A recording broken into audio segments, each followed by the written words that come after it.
அனைவருக்கும் வணக்கம். இப்போ கடந்த சில தினங்களாக பார்த்தீங்கன்னா விஜய் அவர்கள் தமிழோட சிஎம் ஆவாரா, எந்த தேதியில் ஆகுவார், எந்த தேதியில் அவர் பதவி ஏற்பார் அப்படின்ற விஷயங்கள் நம்ம சொல்லிட்டு இருந்தோம். ஸோ அடுத்து பார்த்தீங்கன்னா இப்போ கடைசியாக சொல்லியிருந்தோம் 10ஆம் தேதி தான் ஏற்பார், 10ஆம் தேதிக்கு மேலே தான் அப்படின்னு சொல்லியிருந்தோம். அதுபோல் ஆக்சுவலி பார்த்தீங்கன்னா 8ஆம் தேதி ஈவினிங் 8ஆம் தேதி மாலையில் பார்த்தீங்கன்னா ஒரு அறிவிப்பு வந்தது, விஜய் அவர்கள் 9ஆம் தேதி பதவி ஏற்பார் அப்படின்னு சொல்லிட்டு. சரி, நம்மளோட கணிப்பு எங்கேயோ மிஸ் ஆயிடுச்சோம் அப்படின்னு நினச்சோம். கடவுள் அருளால் பார்த்தீங்கன்னா அன்னைக்கு 8ஆம் தேதி நைட்டே பார்த்தீங்கன்னா இன்னொரு அறிவிப்பு ஆளுநர் மாளிகையிலேருந்து. ஸோ அந்த பதவியேற்பு விழா வந்து இப்போதைக்கு கேன்சல் பண்ணியிருக்கோம். ஸோ பெரும்பான்மை நிரூபிக்கணும் அப்படின்னு சொல்லிட்டு.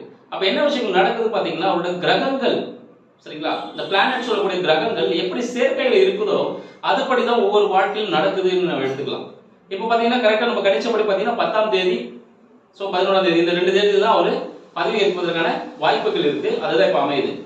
மேலும் பார்த்தீங்கன்னா என்ன விஷயமா இருக்குன்னு பார்த்தீங்கன்னா, அவர் எங்க பதவி ஏற்கிறார் அப்படின்ற விஷயங்கள் மிக மிக முக்கியமான விஷயமா இருக்கு.